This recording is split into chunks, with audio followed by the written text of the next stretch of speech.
munaasabada xuska koob iyo 40 sano guuradii ka soo wareegatay markii la aasaasay ciidanka Jandaranka Djibouti waxaa lagu qabtay xerada ciidanku uu ku leeyahay deegaanka Beeka 13 oo dhaca duleedka caasimadda Djibouti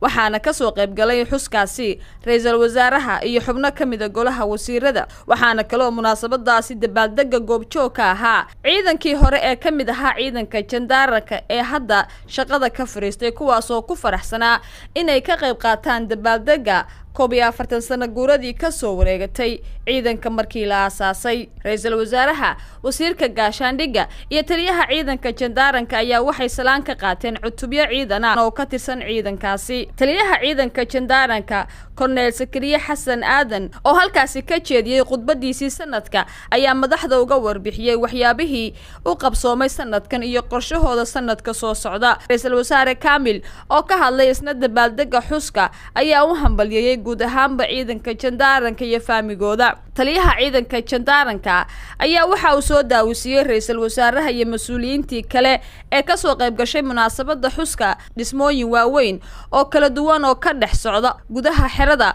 kuwaas oo ciidanku ay ku hawlgali doonaan waxaana kamid ah goobahaasi dhismuhu ka socdo dhakhtar loogu talagalay in lagu daaweeyo ciidanka iyo dadka kale ee shacabka ee ka agdhow deegaanka ay xerada ku taalo cutubyo ka tirsan ciidanka Jandaranka ayaa intii ay sidoo kale munaasabadu socotay waxay ku soo bandhigeen halkaasi gaadka ciyaar qurux badan Colonel Ibrahim Cilmi Qaayib oo ah ku-xigeenka taliyaha ciidanka Jandaranka oo ku hadliyay guud ahaanba magaca ciidanka ayaa hambalyo u diray qaybaha kala duwan ee ciidanka Jandaranka waxa uu sheegay in waxyaabaha sanadkan ay qabteen ee lagu soo aadiyay sanad guurada ee lagu farxi kara ay tahay inay sanadkan qaadeen in ka badan 300 oo dhalinyaro ah kuwaas oo dhameeyay jaamacadda waxaan leeyahay sanad wanaagsan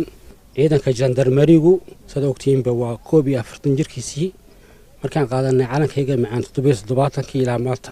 halkani waxaan sanadkani qabanay wax badan baa qabanay sida ogtiin dhismooyin badan baan qabanay waxaan ugu soo biiray 300 oo ardaya oo qalin jabisay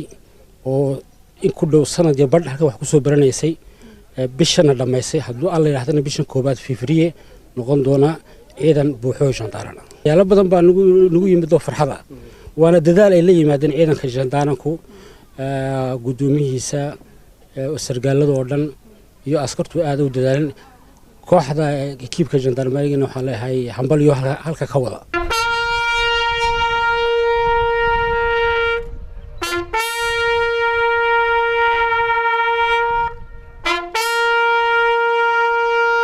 Sagal Saciid Faarax on Cable TV Djibouti